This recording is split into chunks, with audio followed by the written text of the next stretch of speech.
dối mỗi khi anh yêu hờn dối. Vào ngày đêm đến xua tan màn đêm băng giá ưu phiền, cho tim anh thôi không lẻ loi. Từng ngày anh vẫn luôn mong chờ em cuối con đường, nụ hôn bất ngờ trao nhau ánh mắt mộng mơ. Một vòng tay ôm đôi ta cùng nhau tới chân trời, thầm mong suốt đời bên em ngày hạnh phúc.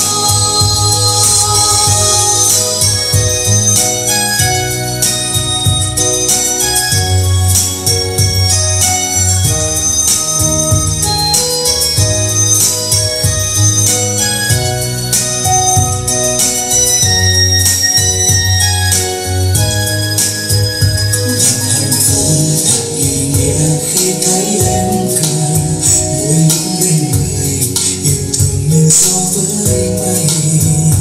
Từng lời nói nguyện yêu mãi, yêu đến bất tận. Thật đẹp biết bao dấu yêu mong làm sao. Tình yêu đã đến đánh thức con tim muôn mê bao ngày. Thật bối rối mỗi khi em yêu hờn dối.